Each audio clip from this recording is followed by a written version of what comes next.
Welcome back to the Anthony Lee Crypto channel. Sorry, probably help if I flip the mic on.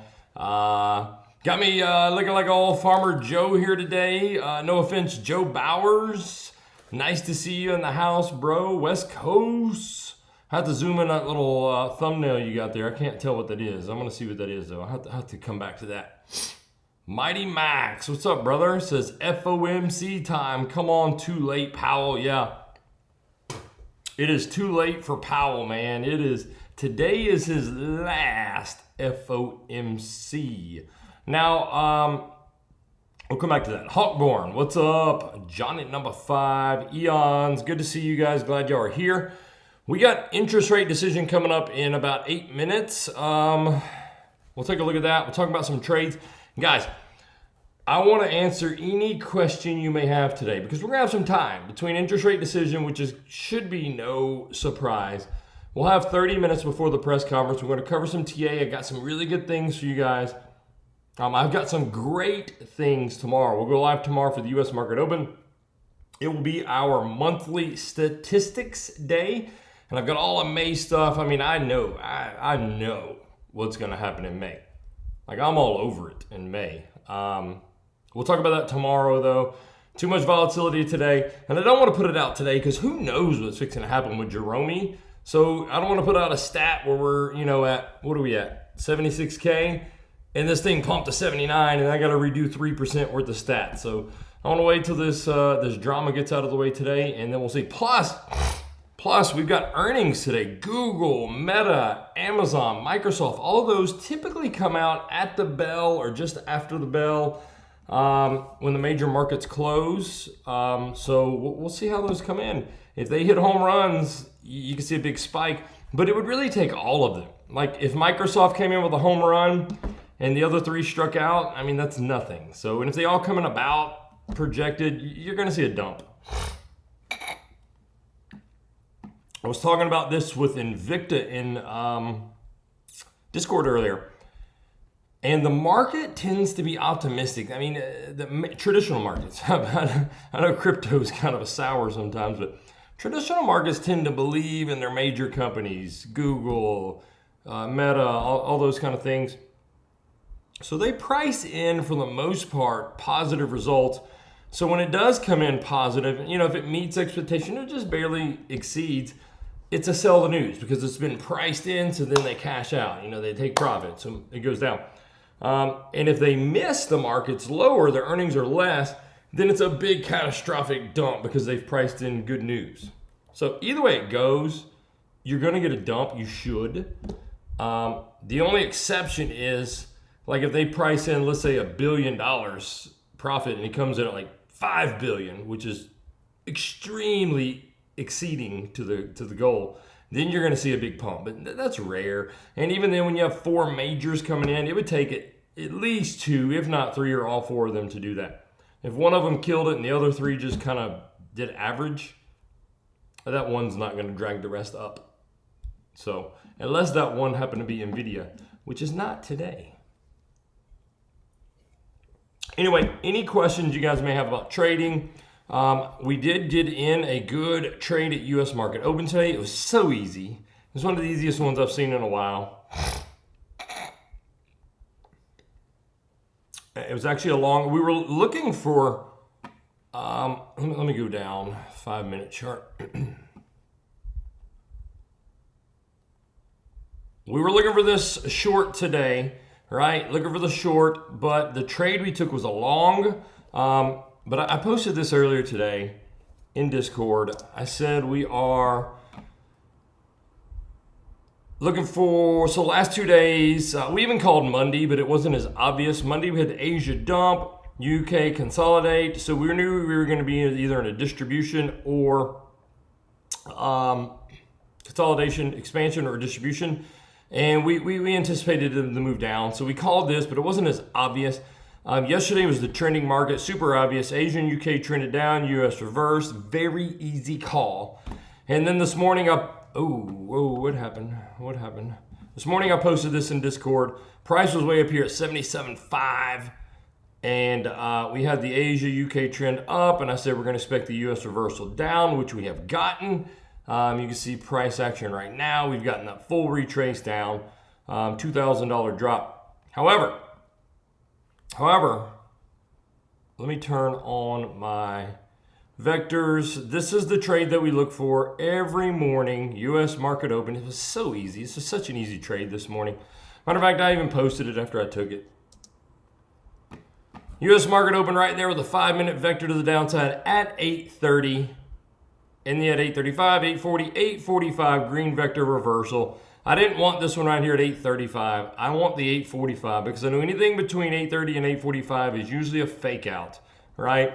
Not always a fake out. It's just they come recover it and then they go the way they want to go, whether it be up or down, which we knew it would be down today.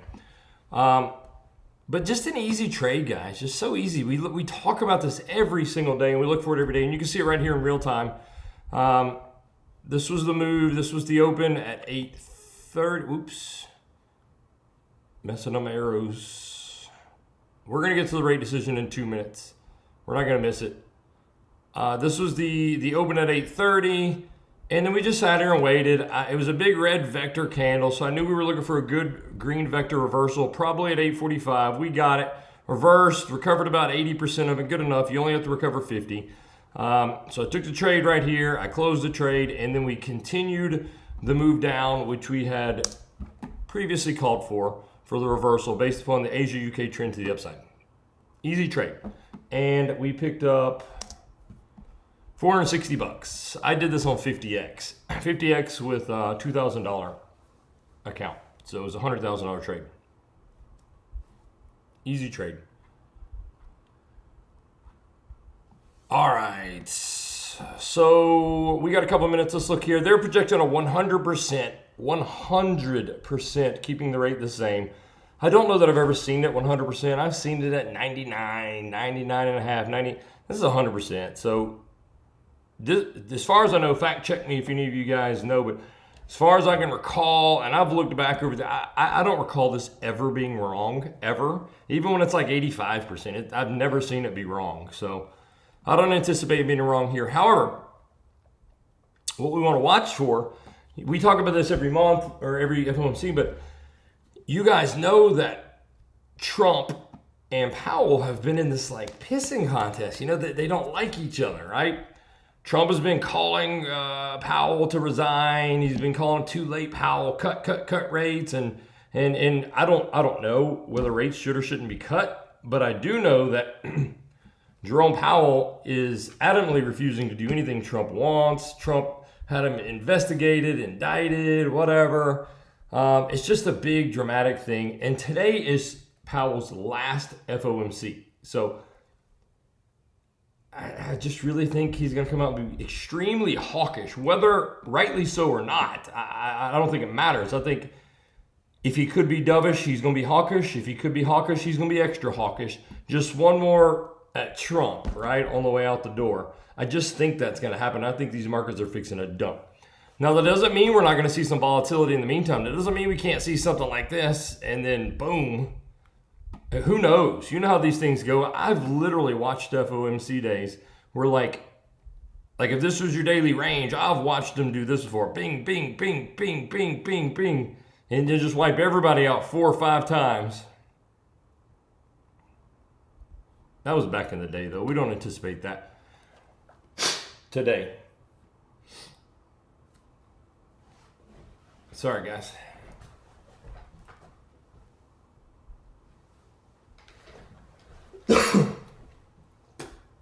Still got a little of this lingering crud I've had for a couple weeks. All right, it's 1 o'clock. Let's see what they did. Let's refresh.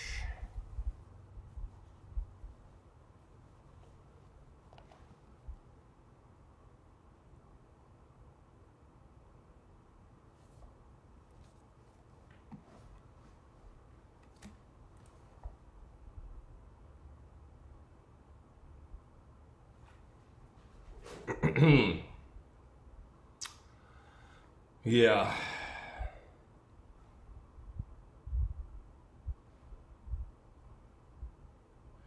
Rates stayed the same.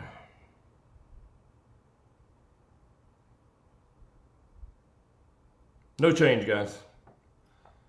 As expected, no change. So market's not really doing anything. You can see no real response here. However, we're going to get some big fireworks. I guarantee it when Jerome opens his mouth. It's coming up.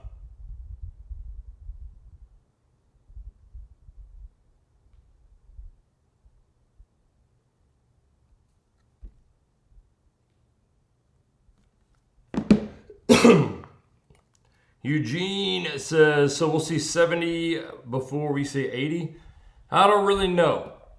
Nobody knows. However, I think the top is in for now. I do think we have some significant downside momentum. So I told you guys yesterday, if we close, I think it was yesterday.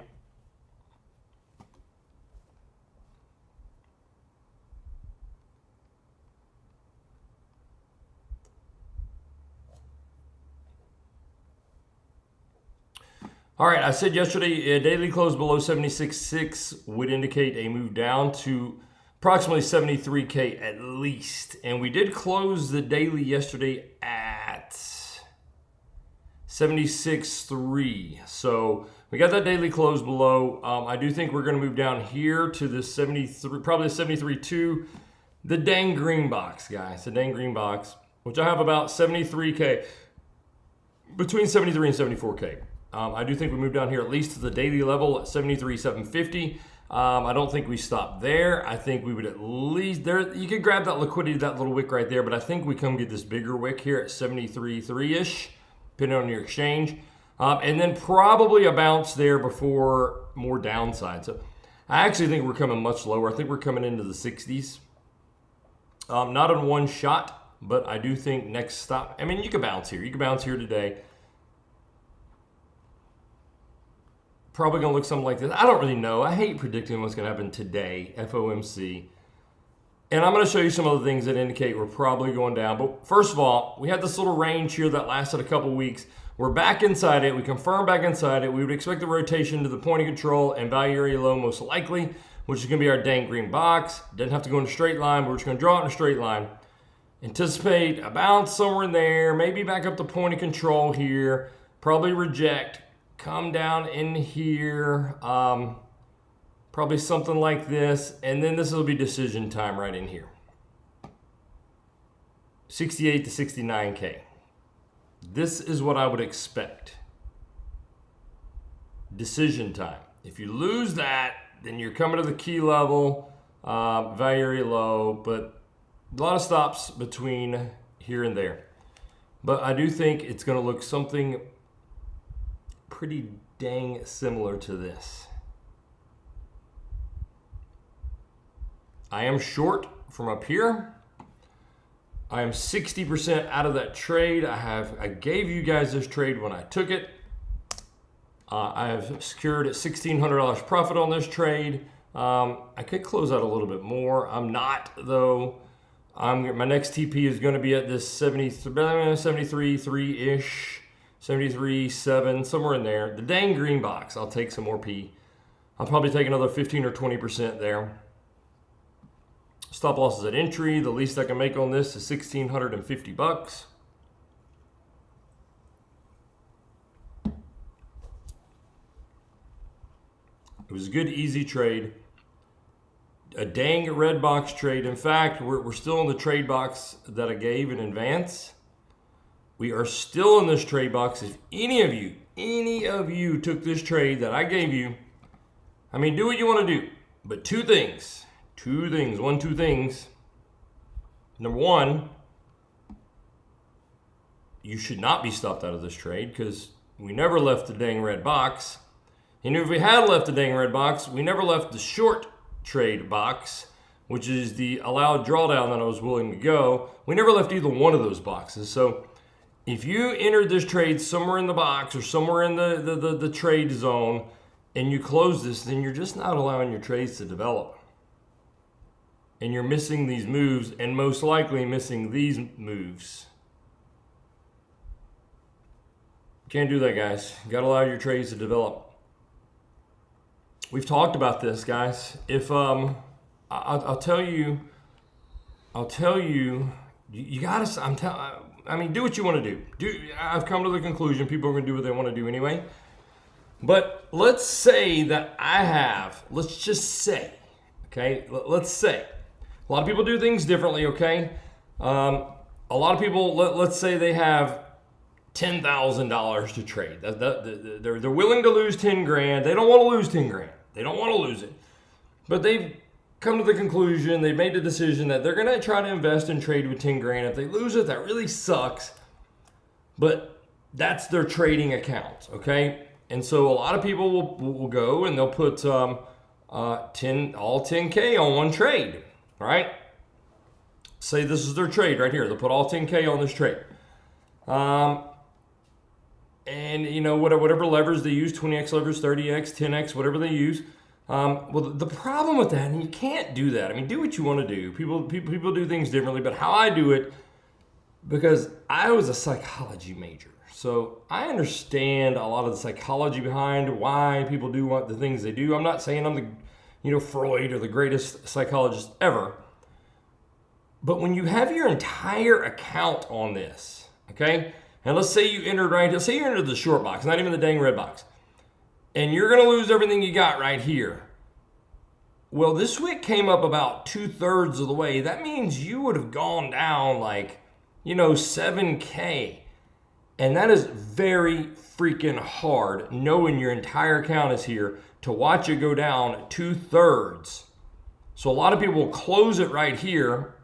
Even though they had more room to go, they'll close it right there, take the loss, and miss the entire trade, right? Don't do that. That's dumb. That is dumb. It makes no sense. It's very smart if you do it that way and it's successful, but it's dumb. Don't do that. The reason you're doing this is because you want a larger margin. You want to make more money on the way down. Don't do that, man. The guys that do that, both of these people are going to lose, okay? The one that puts his entire account on the trade, one bad trade wipes him out. He's done. He's gone. He's out. Game over, okay? And the one that cuts his trades too soon because he put too much on and doesn't want to ride the full drawdown, which I get. You don't want to lose it all. You cut your trade too soon, you're slow bleeding yourself. You're going to lose 3 grand here on that trade because you cut it too short. The next trade, you're going to lose another 2 grand because you cut it too short. And every once in a while, you're going to make $500. But that's the point. You're losing 3 grand, 2 grand. So when you do finally get a winning trade, you're going to close it out at $500 profit because you psychologically are so upset that you lost before you're trying to gain it back. Don't do that. Bitcoin dumping, I think. Don't do that, guys. Don't do that. You're going to lose either way it goes. Here's what you do. If you have 10 grand, you pick the number that you're comfortable with. But let's say you have 10 grand and you're comfortable losing $1,000 on a trade. You don't want to lose 1,000, but you've decided if you lose 10% on a trade, that's okay. Okay, maybe it's 5%, whatever your number is.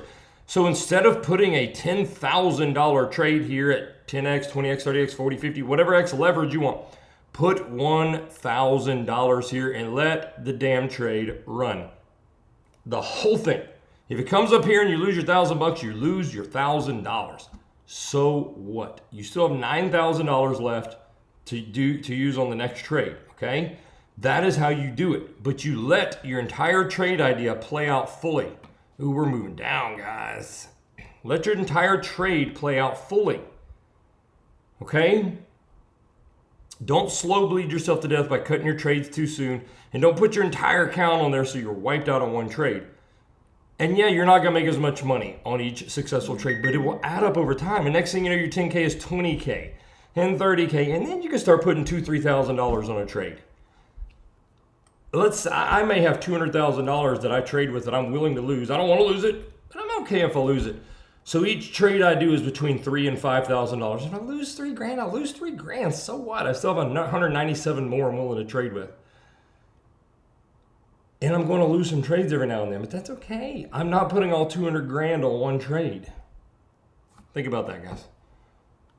All right, let's see what we're doing, guys. We're moving, so let's just go kind of take a look. I might should be getting in some of these alt trades. Dang it. Give me a second, guys. Ooh, Fetch getting some I had a fetch order here.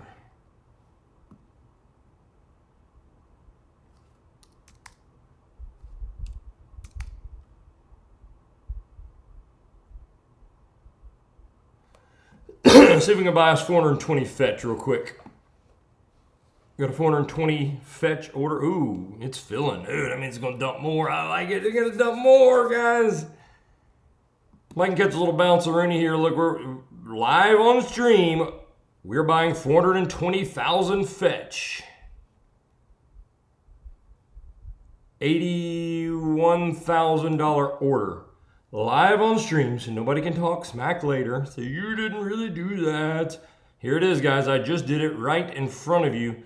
$81,447. 420,000 fetch.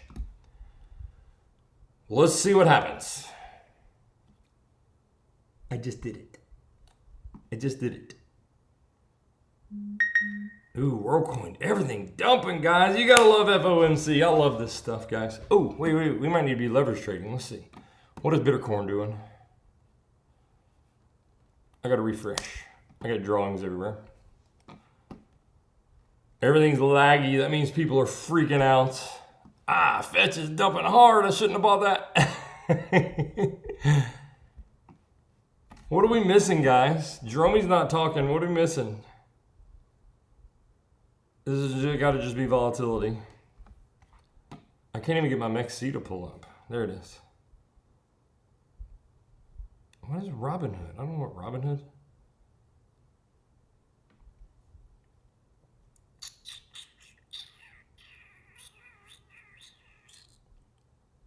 Dang, everything's dumping. Wow.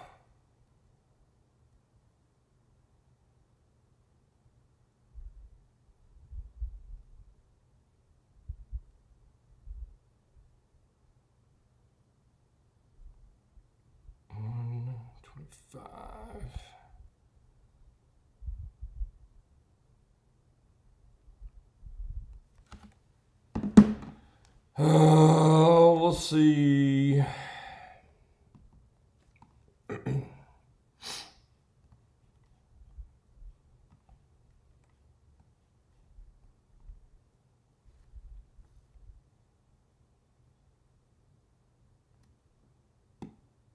Uh-oh, wrong button.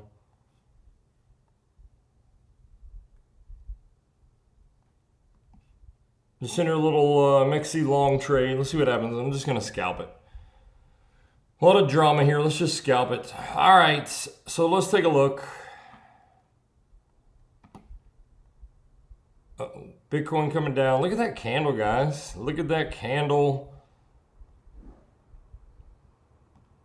Got some good divergences here, though. That's nice. 1 hour divergences, 15-minute divergences, 4-hour divergences. It's not going to be enough.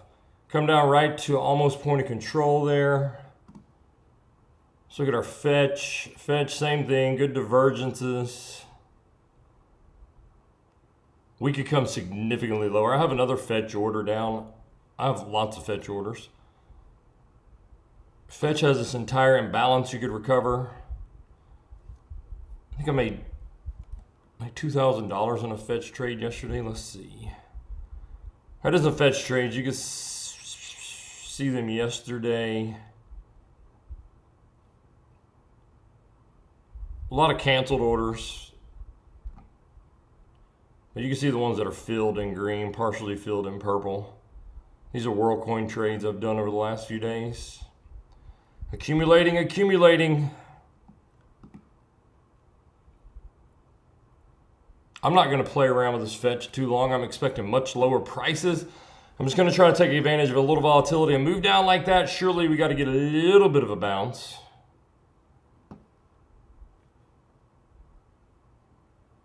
We'll look for Bitcoin to probably come back up and retest there. The breakdown spot, clear breakdown spot. You can see it clear as day. May not even come back there. Got a dang green box coming up. Let's look at fetch. Drop to the 15.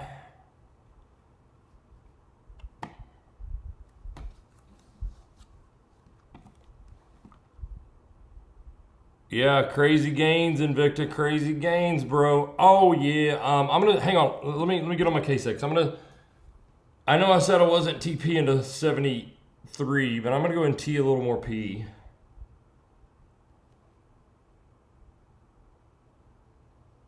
On my KCEX trade.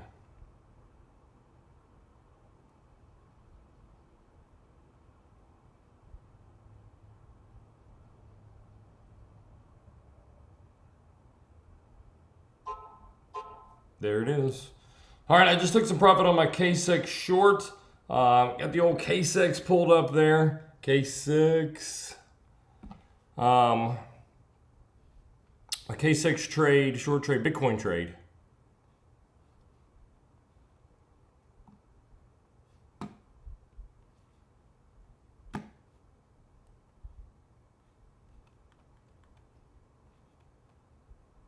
Where we are short from 79.3.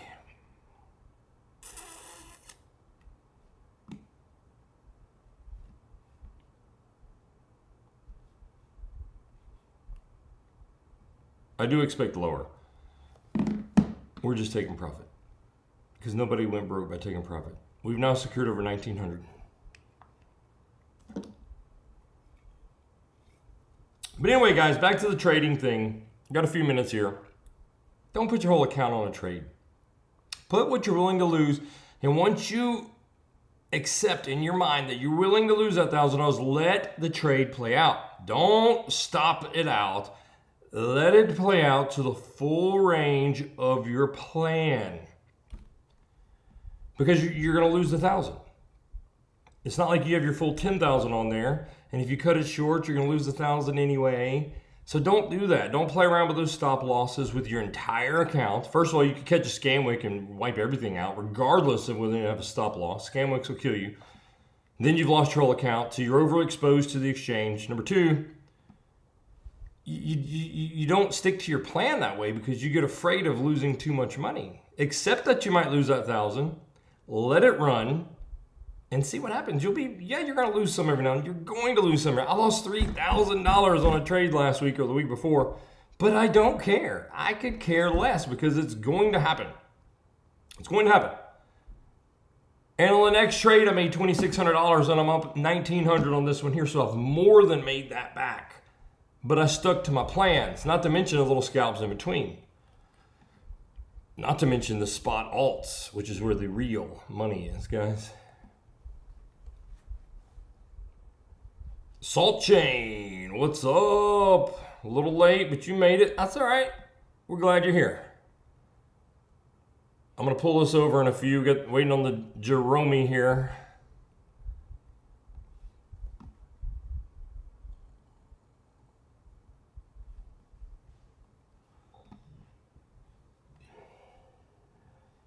If you're just joining us, guys, I just bought 420,000 fetch. Live on stream for almost $82,000. Right there, live on stream. Just bought it. I expect much lower. Could surprise us. We got some really good divergences here, guys. If this could confirm, this 4-hour divergence can confirm, you would come back up to the scene of the crime, which would be up here about 21. I don't like that. I would like this, gosh. Probably a retest of the breakdown. I don't even like that. It's FOMC day. Let's see where I want to get out. I would even take a 382 today. I expect lower, so I don't really care. I'd take a 382, 1964. So that was 81,000. Let's see, guys. $81,400. What did I say? 1964. So let's go, I don't know, 1955.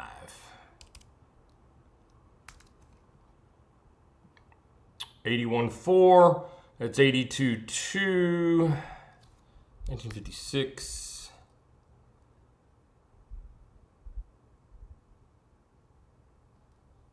$19.58. 1957. So that'll give us $1,000 profit. We'll see if we can get that. Let's see if we can get that $1,000 profit right here live on stream. Revamp, what's up? Haven't seen you in a while, brother. What's up? All right, so this is for $1,000 profits. Let's draw a line on it, and let's set an alert on it. Where did I put it? I can't even remember. I do so many trades I can't remember. 1957. For $1,000 live on stream. I don't know if we'll get it. We'll see.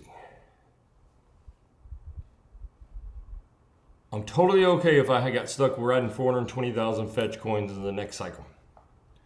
It'll pay over $1 million, I believe. I'm not, Salt Chain, is it too late to get on the fetch trade? Actually, you would get in right now at a better price than I just bought for. So I am not encouraging or discouraging anyone from taking any trades today. Jerome Powell is about to speak, and I'm telling you, any damn thing can happen. This is not a technical analysis trade to where I'm like, ooh, we just swept the low with some bullish divergence. We're going back up. We did just sweep the low with bull divs. So normally I would probably expect a little move back up, at least to play out the bull div. But Jerome Powell is about to speak, and so I encourage no one to trade. I'm just doing it because I'm crazy. And because I'm up so damn much on the week, I'm okay. But at the end of the day, look, when you're buying these alts right now and you're trading these alts, spot trading, I'm not leverage trading it. I'm okay. I mean, let's zoom out on fetch. Like I'm freaking okay, guys. If look at this. From the high, we were down 96%. We're currently down 94%. I am A-okay if I had got stuck holding these coins at a 94% discount. I'd worry about it a little more if price was up in here and I'm buying because you come all the way down here. But I mean, how much lower can you realistically expect to go being down 94% from the high? Sure, you can come lower, and I expect lower, but I'm okay.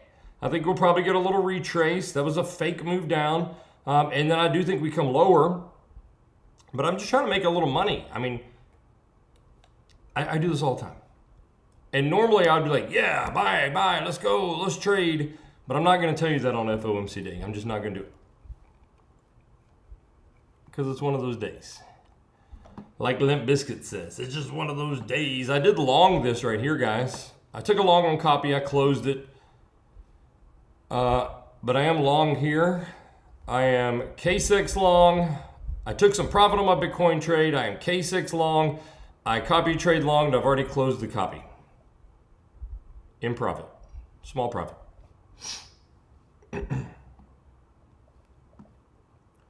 Don't care if I lose the trade. My stop loss is at the low. I've already TP'd. I fully expect to lose it, or I fully expect to make $1,000, $2,000, whatever.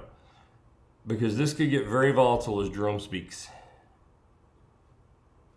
This was just a fast move down, good vector candle, good divergences, right? It has a chance. On a normal day, I would expect this right here, TP in there. But on a Jerome day, you could get that. I am not risking more than I'm willing to lose. Actually, I'm not going to lose a nickel on this now. I've already TP'd. It was a good bounce. Good fast move, good bounce, entry, TP. Stop loss. Let me make sure as I say that I actually put that stop loss in. I didn't. Hang on.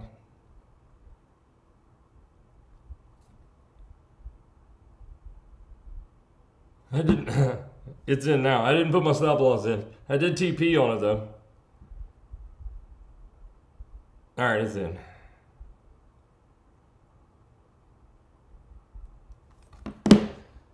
All right, we got a few minutes here. I'm gonna go ahead and get this set up. Well, let me see.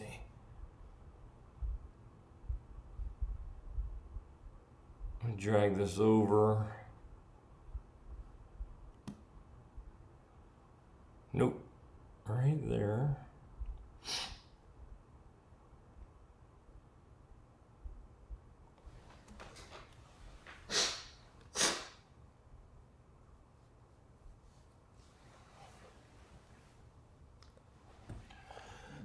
I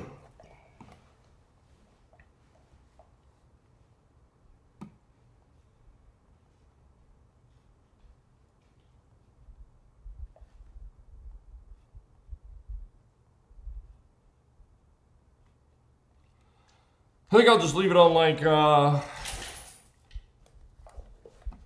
don't know, 15-minute time frame, maybe 5 minutes. It doesn't really matter. Just kind of like to kind of watch it as Jerome talks.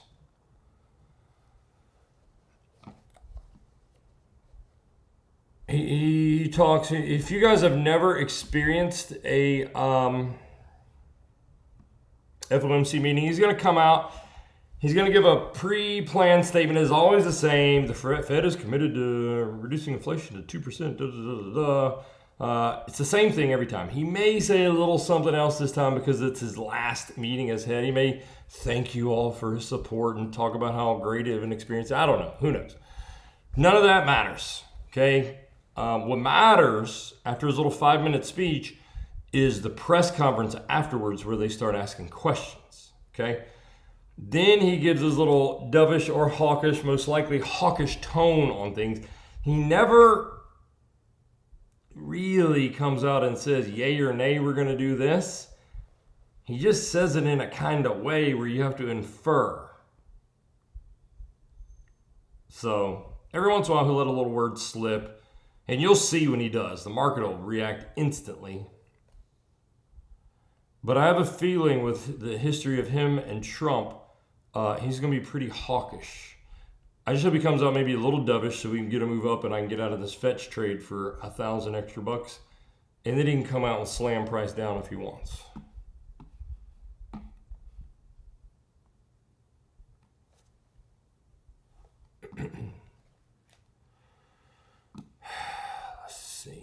Let's see.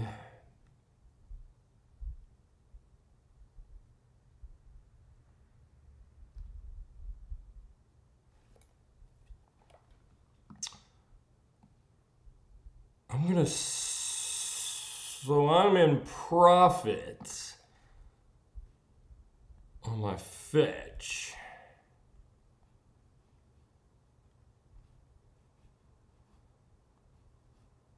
I'm not going to close it yet though. I have my take profit set. If I get stuck holding this, I'm really not upset. I get stuck holding it. My TP is the white line. I got a feeling this thing's headed down. And that's okay. That's okay. I have orders on fetch well below. I just wanted to try a little razzle dazzle for you folks today. If it doesn't work, it doesn't work. No big deal. I will not sell this fetch for a loss. Ever. Any questions you guys have, go ahead and give them to me, guys. Everybody's being a little quiet today.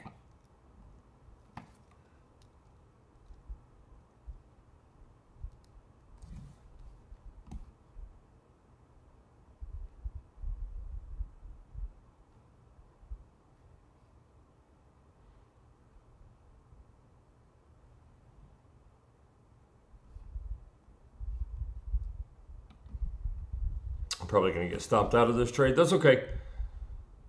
Made a little money on it.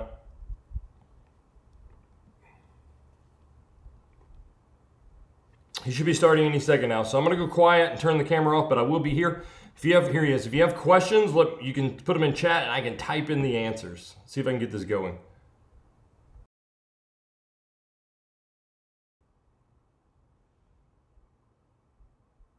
Any questions you guys have, go ahead and give them to me, guys. Everybody's being a little quiet today.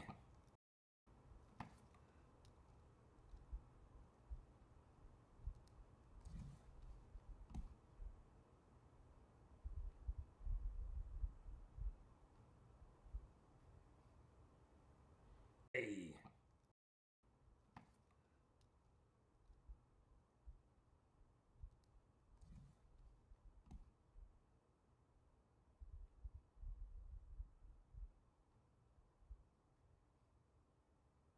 Hey.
mandate goals of maximum employment and stable prices for the benefit of the American people.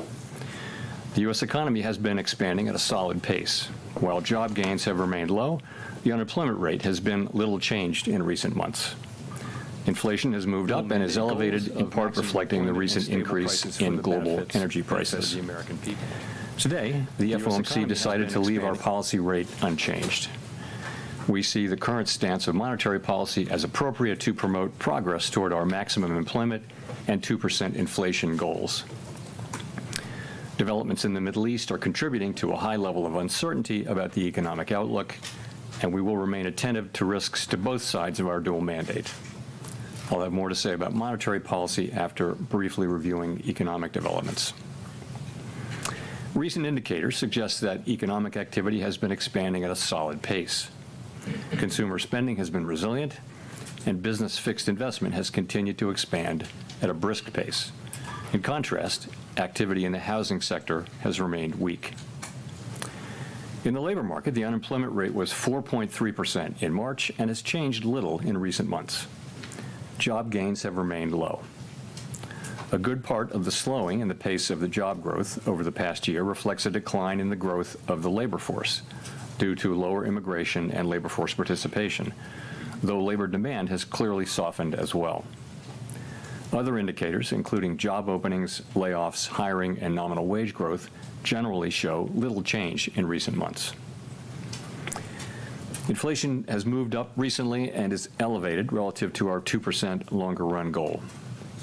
Estimates based on the Consumer Price Index and other data indicate that total PCE prices rose 3.5% over the 12 months ending in March, boosted by the significant rise in global oil prices that has resulted from the conflict in the Middle East.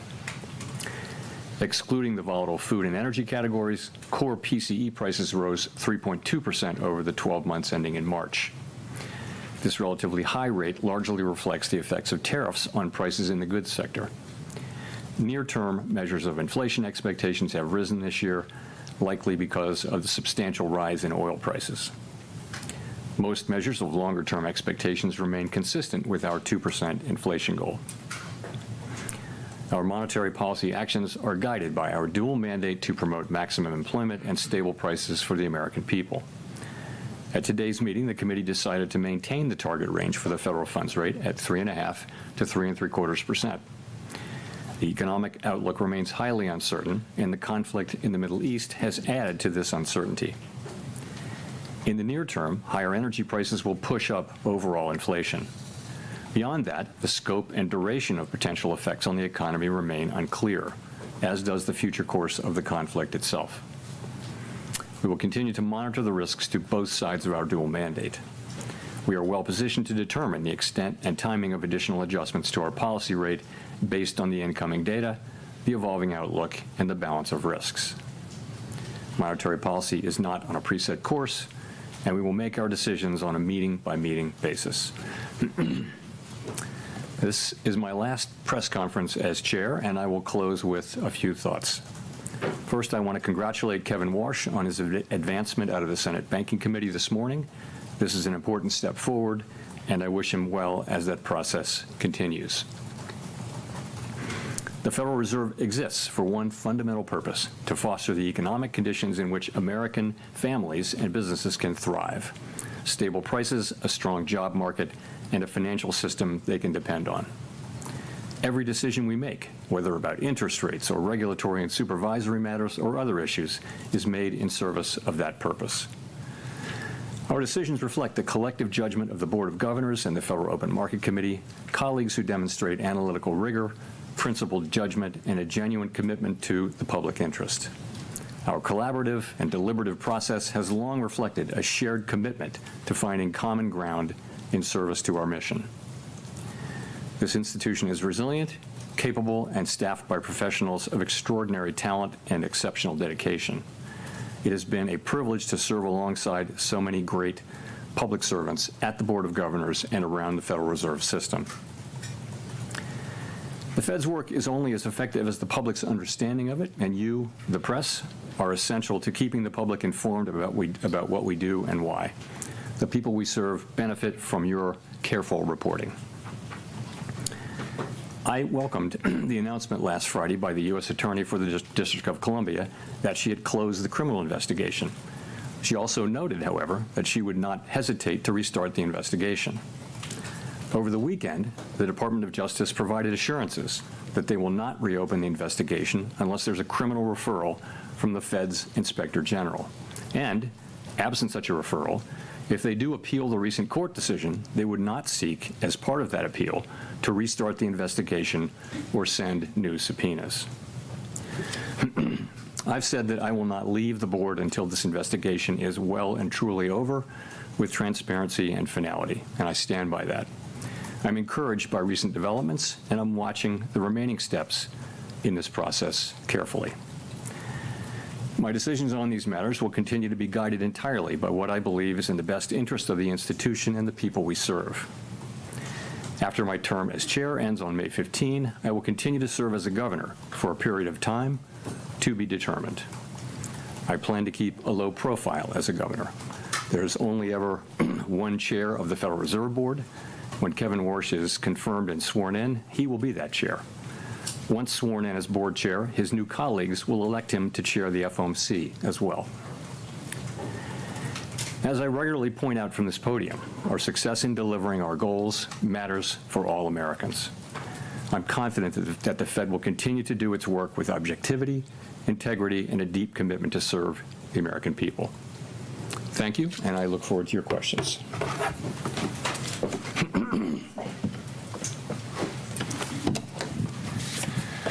Thank you, Mr. Chair. Appreciate the kind words about the press. Often doesn't come from the podium in different places, but appreciate that.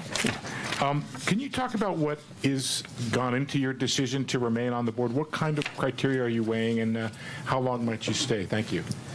Sure. So, my concern is really about the series of legal attacks on the Fed, which threaten our ability to conduct monetary policy without considering political factors.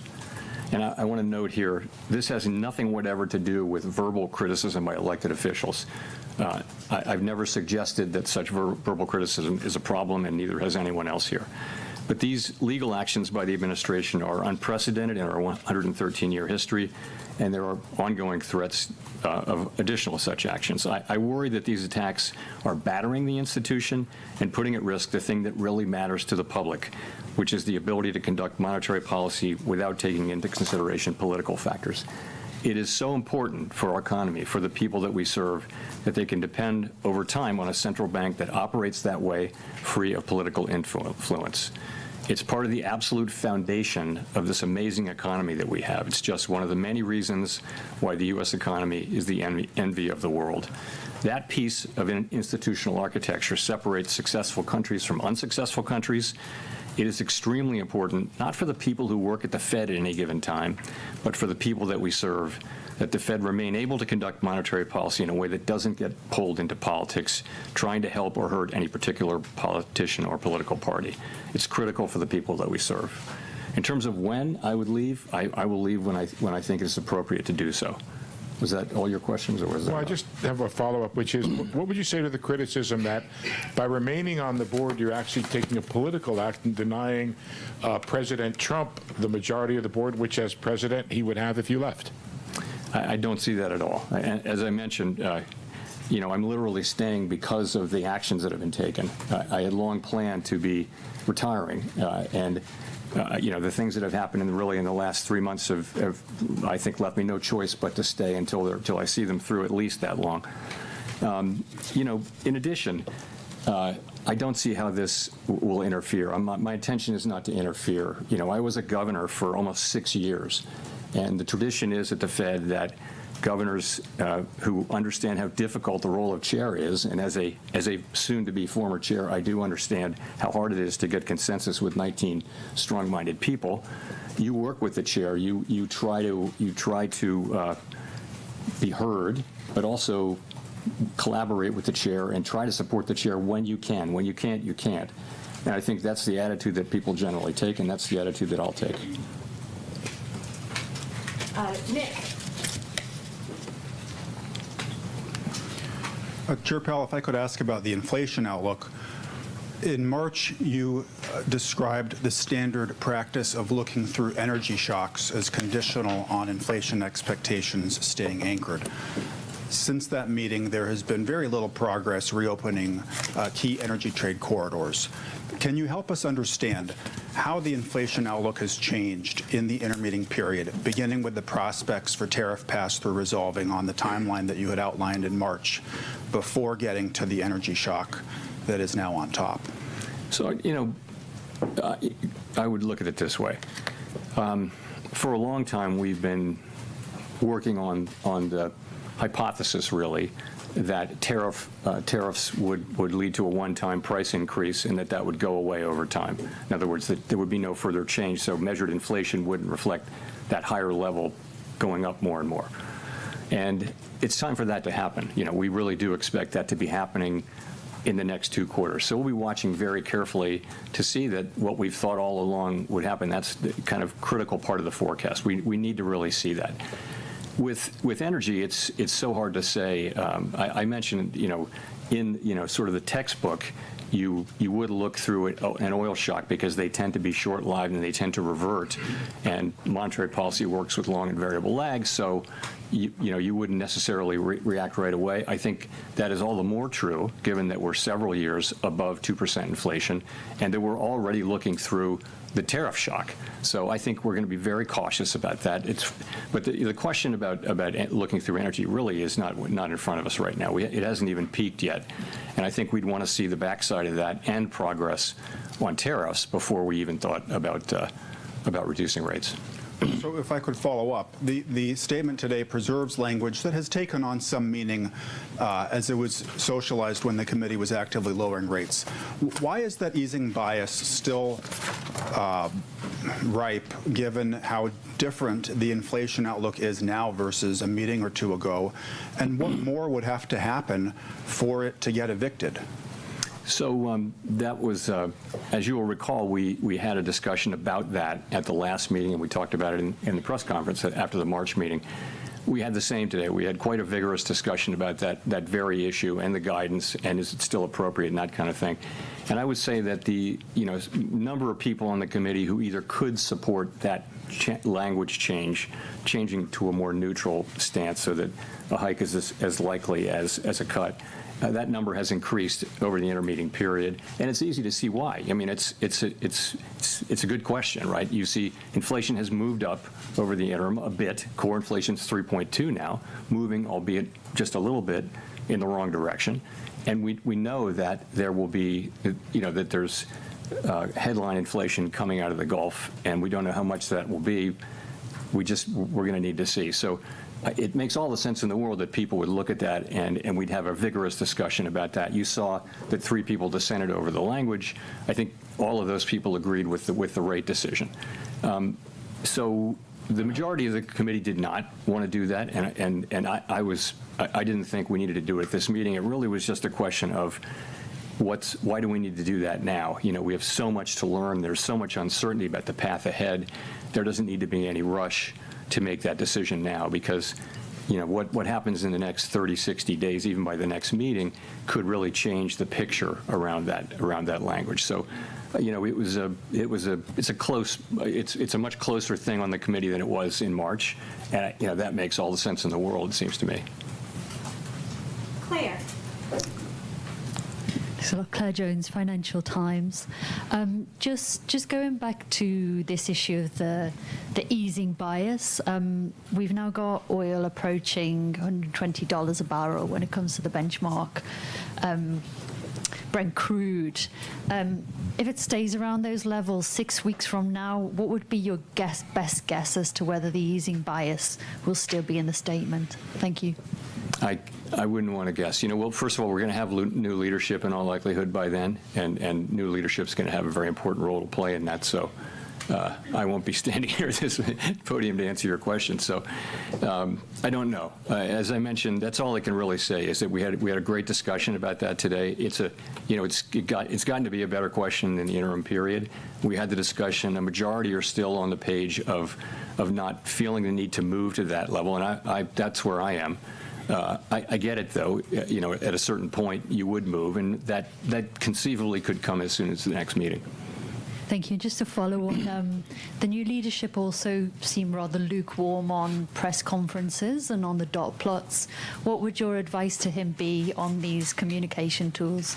So I'm not going to give him any advice through you today here, but I think communications generally is, I think every incoming chair takes a look at communications, and it's a very healthy thing. I mean, communications it's very complex, and you can always be looking at new things, and if that happens, it feels like it's going to happen. That's a completely appropriate thing. Neil. Hi, Chair Powell, Neil Irwin with Axios. Can you tell us if you've been in touch with incoming Chairman Warsh? To what extent is this a normal transition process for? Seeing him at a dinner in January where I congratulated him and had a nice chat with him. Haven't seen him. I don't know what a normal process is. You know, the last process was with Janet Yellen, with whom I had worked for 6 years, and so it was, we were sitting down the hall from each other, so it was a very different thing. I think this is and will be a very normal, standard kind of a transition process. So that's what I expect. I have every reason to think it will be. Quick follow-up: is the Supreme Court ruling on Governor Cook a factor in when you may leave as a governor? I wasn't thinking of it as such, but no, not really. I mean, I'm thinking more of the other things I mentioned. Chris. Hi, thanks for taking our question. I wanted to ask a question about your tenure, and Chris Rugaber at Associated Press. During your tenure as chair, you often spoke about how disadvantaged Americans benefited from extended periods of low unemployment. In the new framework the Fed adopted in 2020, some economists say elevated the Fed's employment mandate. Are you worried that the pandemic inflation spike that followed will make future Fed chairs more reluctant to pursue a hot jobs market, and should they be? I don't know the answer to that. I mean, what we experienced in the teens, the mid-teens, was really low levels of unemployment for a long period of time and no reaction from inflation. And we all very much took notice of that. We also noticed that the biggest wage gains were going to people at the bottom end of the income spectrum. And we had many reports of, it felt like a fairly stable equilibrium, and a lot of benefits were flowing to people at the bottom end of the income spectrum, including companies were, setting up in people who were confined and like training them before they got out, and it was a very healthy sort of set of societal dynamics. So of course, I think anybody would love to get back to that.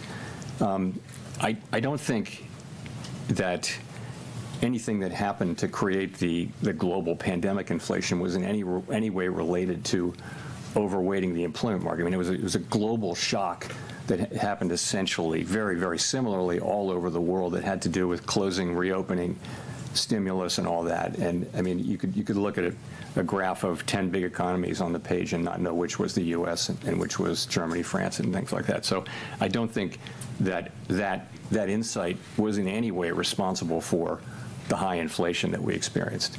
So, I mean, I think it's always been a balance.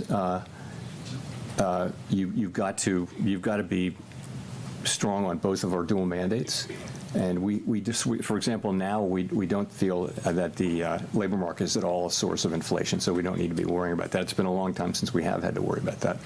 Well, actually, during the pandemic recovery, the labor market was super overheated and tight, and that's when we had to worry about it, but not now. Just on the other issue, do you need more assurance from the Justice Department before stepping down? Is that what you're waiting for, or what else? I'm waiting, for the investigation to be well and truly over with finality and transparency, and I'm waiting for that, and I will leave when I think it's appropriate to do so. Michael McKee.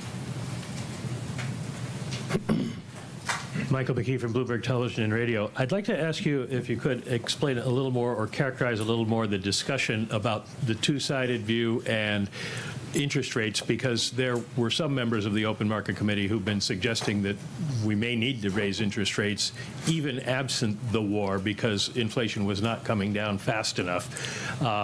Is there any sense that interest rates might have to go up, or was this just a setup to sort of warn people that you're worried about the war impacts?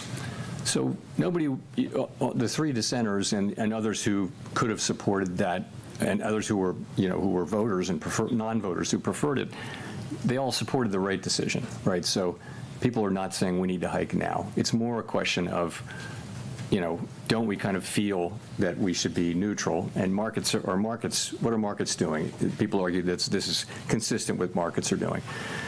And again, it's a very fair question, but these changes, it's a form of forward guidance, and you don't want to make them in a way that will be sustained and continue to make sense, and not something you need to take back, fairly quickly. So I think we just a group of us, including me, didn't feel like we needed to be in a hurry on that markets are not confused about our reaction function. We don't have a problem to solve on that.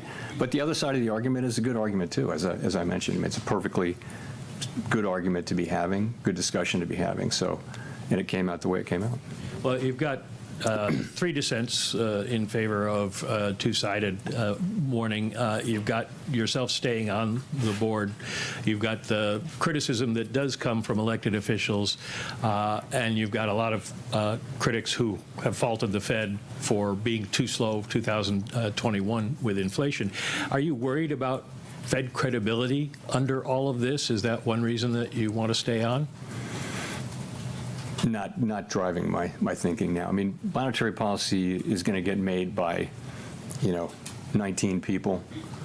There's a lot of stability there. I mean, if you think about it, every new Fed chair has the same situation, which is you've got 18 colleagues on the FOMC, 11 of them vote during any year, and your job is to create consensus. It's to talk to them, understand them, be inside their thinking, and be able to pull them together and get consensus and move. And that's what every Fed chair has to do. And I think Kevin Warsh is actually quite well. He has the capabilities, skills to be very good at that, I would think. So I think I'm not so worried about that process. I think that'll work itself out. Howard. Thank you, Chair Powell. Howard Schneider with Reuters. You mentioned that staying on as a governor, you intend to keep a low profile. I'm just wondering if you could give us a little more detail on what that looks like and how you can... Touche. Walk down the steps. What that looks like, and particularly around the policy discussion, how you're able to have your intervention and not be a shadow chair and not have a kind of an outsized influence over the process. Yeah, that's just something I would never do. The shadow chair thing. No, I don't know what the exact specifics of it will be, but I'm going back to being a governor. I respect the role of chair. I was a chair. I was a governor for 6 years, and I know what that's like. I know, and I had a pretty front row seat particularly with Chair Yellen, to whom I was close when I worked with Chairman Bernanke for 2 years, but I was brand new at that time, so I got a sense of what it was, and I had real sympathy for how hard it is to get that group to consensus. And I always felt like I don't want to add to that unnecessarily, and that means try to support the chairs where the direction the chair wants to go in, if you can. If you can't, you can't. And I think that's the way it's always worked there, because the chair only has one vote, plus the ability to develop consensus. And if people won't be, they won't, if they're not flexible at all, then how do you ever do that? And so that's why the authority the chair has really is to develop relationships with people and work with them, and then put something forward that has consensus. And I propose to be a very constructive participant in that process, really out of respect for the office of the chair. And in your view as a soon-to-be governor, how do you see the risks of oil prices bleeding into core inflation in coming weeks? Because that was, it seems like the commentary that was coming from particularly some of the Reserve Bank presidents, they were elevated concerns about the bleed into core. And, here we are with 3 dissents now. What do you see as the prospect of a core inflation problem? Those prospects are real. Remember, though, and they're real, and the real thing is we're going to have to wait and see. We're going to need to see. And the good news is we think our policy stance is in a very good place for us to wait and see. We're right kind of at the high end of neutral or perhaps mildly restrictive. The labor market shows more and more signs of stability, whereas inflation is kind of misbehaving. And so maybe a little bit of restriction or the high end of neutral is just the right place to be. So we can wait here and see how things work out before we act. And we'll see how much that, how much does come through into core. You see it already in airfares, of course, but you may see it in many other places. We just don't know yet, and it's so unknowable because how long will the strait be closed? You can develop any number of scenarios that you want, but we really won't know till we know. So fortunately, we're in a good place to wait and let things develop. Thank you.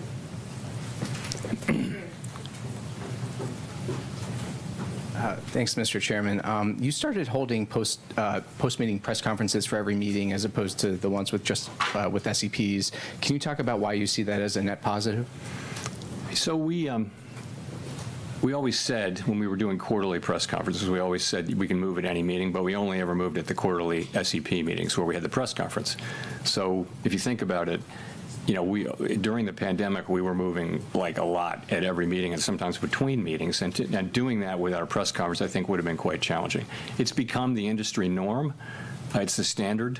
I don't know whether that has to remain that way. I don't know. I mean, it's just something people have become used to, and I do think it's quite helpful to, I try to deliver a message on behalf of the committee rather than 18 other people going out and delivering their message, and it's going to be all over the place because we do, thankfully, have widely disparate views. Okay, thanks. The other thing I wanted to ask about was the communications review from last year. Could you describe the debate last year, what changes were considered, what you wanted, and what prevented action, any action on those changes? So I'm not going to go into the real small specifics, but what we found very quickly was that making changes, making really large changes, for example, to the dot plot or the SEP, it didn't have, we couldn't come up with anything that had really broad support on the committee.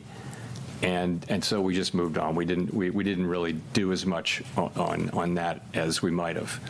And I was never the world's biggest fan of the dot plot, but you can't beat something with nothing. And we've looked at a bunch of things, and it's something. Like I said, I think every new chair is going to look at our suite of communications and think about what would be changes. We are the only major central bank that doesn't publish a forecast, and that's because we have a 19-person committee, and you try to do that at the board. That's hard. At the committee, that's hard. It's hard if you do it at the staff. So it works. I think our communications are fine, but looking at doing it in a different and better way is the most natural thing in the world.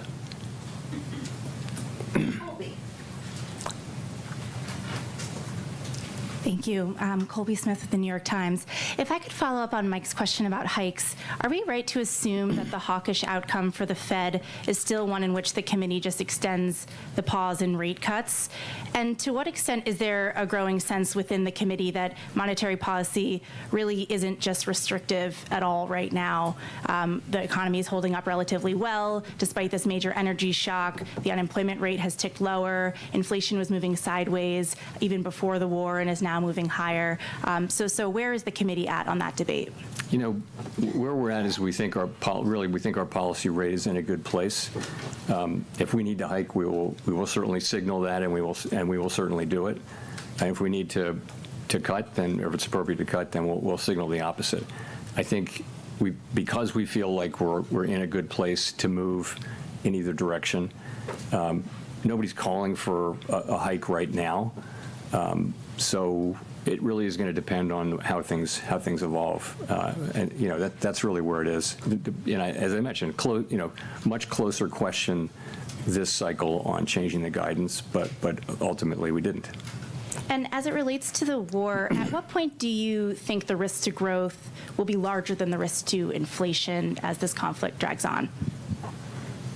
You just have to find that out empirically.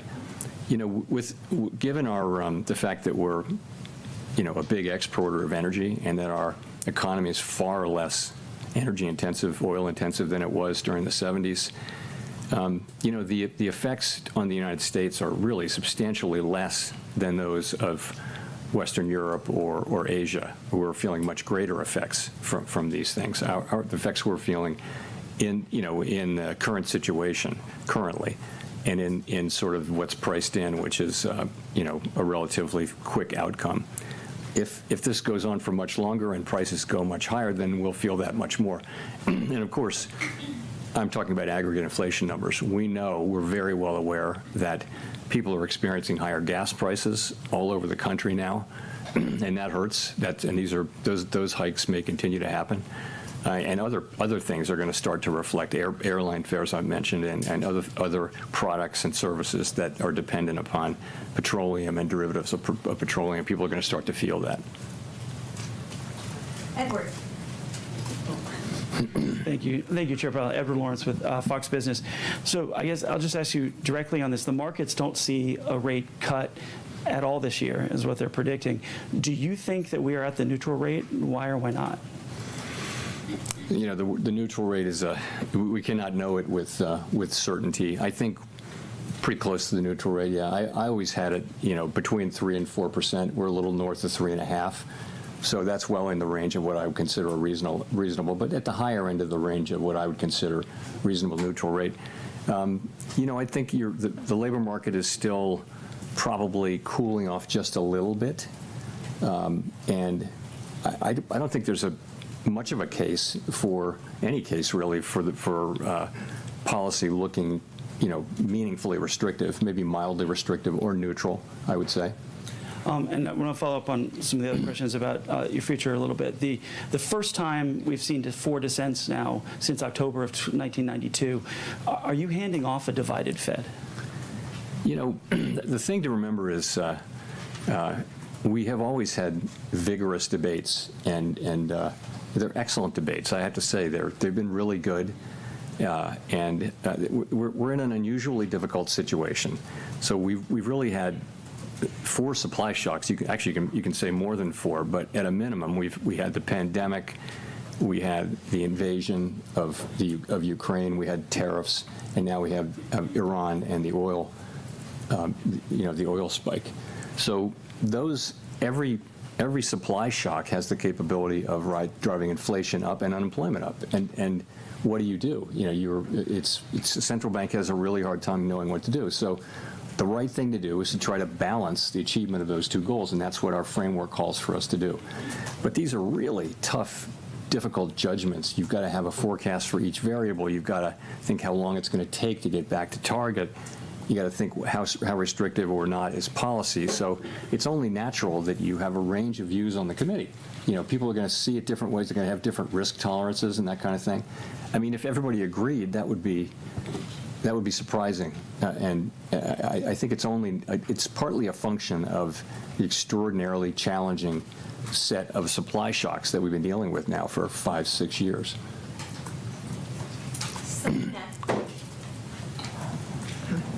Thank you so much, Chair Powell. Selena Wayne with ABC News. Are you confident that Kevin Warsh will stand up to political pressure from President Trump? So he testified very strongly to that effect in his hearing, and I'll take him at his word. And when it comes to gas, right now it's over $4 a gallon. Inflation just hit a 2-year high. Should Americans expect to be paying higher gas prices for the rest of this year? And in your view, does that take a rate cut off of the table? And secondly, by staying on as Fed governor, what message do you think you're sending to the president? I don't know what gas prices are going to do for the rest of the year. And it will depend on how long the strait remains closed and how quickly it can be reopened and that kind of thing. But remember, when gas prices go up, that's disposable income coming out of people's pockets, so they're going to spend less on other things. So there will be a hit to GDP. So it's a, it's a question whether spending, goes down to offset the inflationary effects. So it's not, the answer isn't obvious ex ante whether you should move your rate over because of that. We'll have to see how it evolves. And the message it sends to President Trump by staying on? I'll stand on what I said earlier. Victoria. Hi, Victoria Guido with Politico. During your tenure, Fed independence has come under pressure in a lot of different ways. And I was just wondering, practically speaking, where do you see Fed independence as coming from? Is it the law? Is it political support from Congress? Is it the actions of the Fed? What sustains Fed independence? Well, it's to a significant extent, it is the law. And, we've had to go to court to successfully so far to defend it. But the law does create a setting in which the Fed can and is directed to make monetary policy without consideration of political factors. And so part.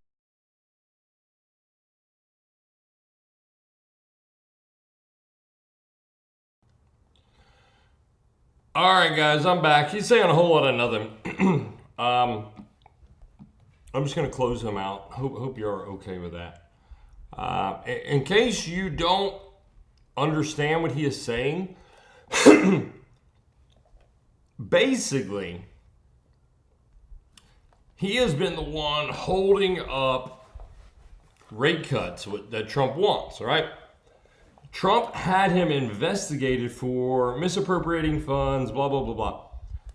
So Powell is stepping down as head of the FOMC. He has to. His term is up.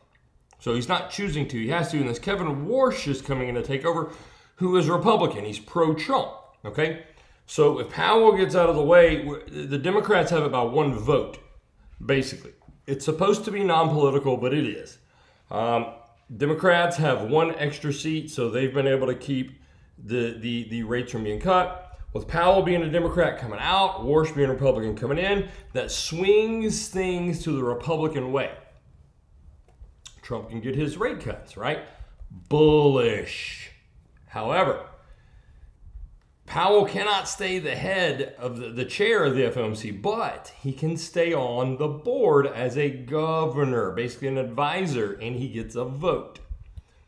And he literally just said, because of the investigation, he has chose to stay on, which means the Democrats retain the vote, which means he's basically saying no rate cuts. He's basically saying, because I was going to go away all peacefully and quietly, whether or not that's true, who knows. But he's saying, I was going to go away, but because you haven't me investigated, I'm going to stay on. I'm going to ensure that your rates don't get cut, Trump, is what he's saying. So this is very, very hawkish, okay? I mean, I say it's very hawkish. It's expected.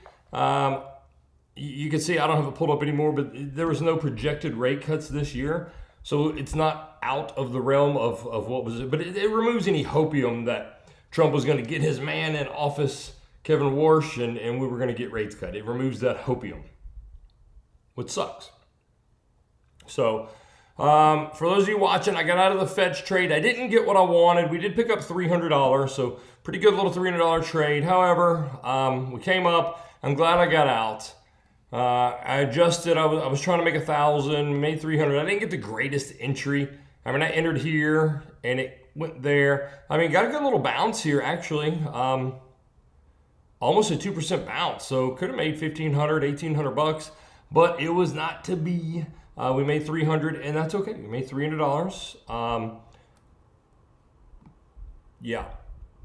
We are still in the long here that I took, the scalp long. I have TP2 on that, 60%. I am still short from 79.8. I think that's about it. So all good, all good. What else? What else? We have the earnings coming out after the bell. Those will come out in a couple hours. Meta, Google, Amazon, Microsoft. 4 big ones will come out. Jerome's being hawkish. Now with this fast move down, this sell-off, don't be surprised, guys. Don't be surprised. Fast move down. It's a little overextended to the downside. Don't be surprised. You got a big vector candle. Don't be surprised to come recover some of this. But ultimately, I think you fail.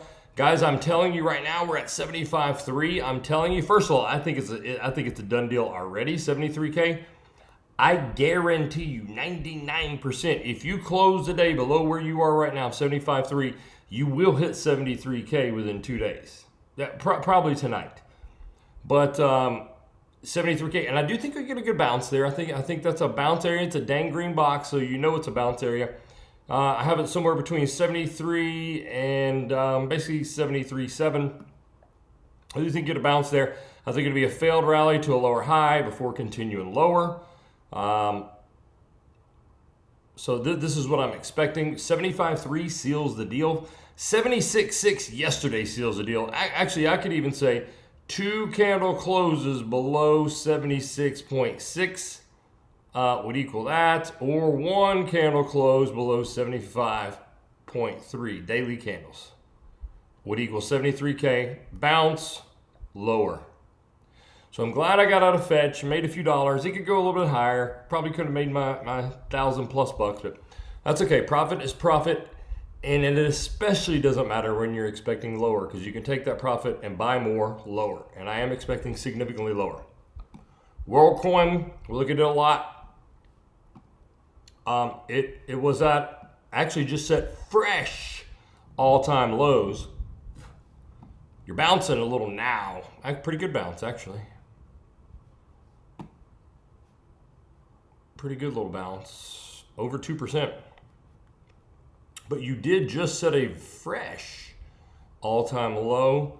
The coin was released at 15 cents, but I don't count that as a low.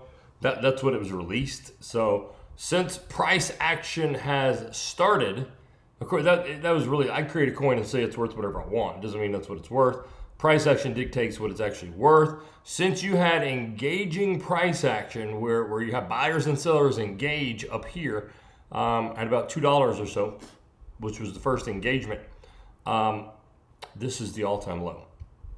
Technically, this is the all-time low at release. But this is the lowest it has ever been. It took out your low from April 5th. Just took that low out right now on this press conference. Did so with bullish divergence, but I would not count on this. I think we come significantly lower. The problem with WorldCoin, guys, is WorldCoin has token unlocks every single day. Most of them will be unlocked fully by 2028, I think July of 2028. Almost all of the circulating supply will be out there, but every single day. So WorldCoin is just, I mean, gosh, you could just see it, just relentless bleeding, because they started this token unlock, I don't know, I guess right back in here, about 6 months ago or so, started this daily token unlock thing. So what's worse about it is it's happening during a bear market. So already prices should be going down because of the bear market. Prices going down because you have less buyers, less interest, right?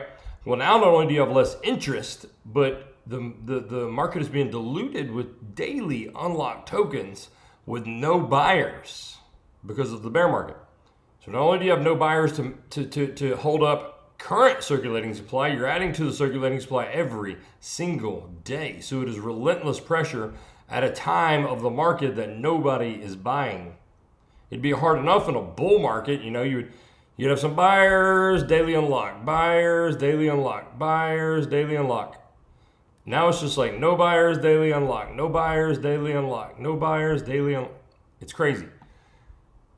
So it's going to be a tough bear market for WorldCoin, but you could get some really good prices if you just are a little bit patient, I think. You'll probably get down here in this area of 15 to 18 cents if I had to guess. which if you came down to 18, it's only 20% more. Bitcoin drops 10, WorldCoin will drop 20. You'll get that, which is really good for a $15 or $12 asset. You'll never see $12 again, likely on WorldCoin, but $2, $3, very doable. So at 15 cents, easily a 15x, very doable. Keep it on your radar, guys. All right, if there's no questions, let's see, Hogborn. You're looking at the VIX earlier. It said something about them coming and filling the gap, which will dump BTC. Is that what you said? Yes. Yes. The VIX Volatility Index. It gaps just like other assets, like Bitcoin, like anything else. Got this big, massive gap here. And these fill sooner rather than later. You're coming up to the bottom. So you've already come up to the bottom side of it. This will fill. Well, let me go to the daily. I mean, you see them all the time. You know, get a gap here. Him hauls around for a week, fills. Gap here. Him hauls around for 2 weeks, fills. Gap here, filled a couple days later. Gap, a week later, fills. I mean, you see them. You see them. Gap, week later, fills. So even though you move to the downside here and you're kind of still moving-ish to the downside, I'm telling you guys, this will fill. And worse is where you're gapped. So above 20 is fear. That's dump. That means dump, right? That means dump for Bitcoin, dump, right? However, the gap goes all the way up to the panic zone, which is major correction. So that means big, fast, aggressive dump coming. Because when this hits here, when this goes to fill, it's probably going to fill very fast. Okay, because this causes fear. Above 20 causes fear. That causes a panic sell. Not really a panic sell, but that causes people to exit pretty aggressively, right?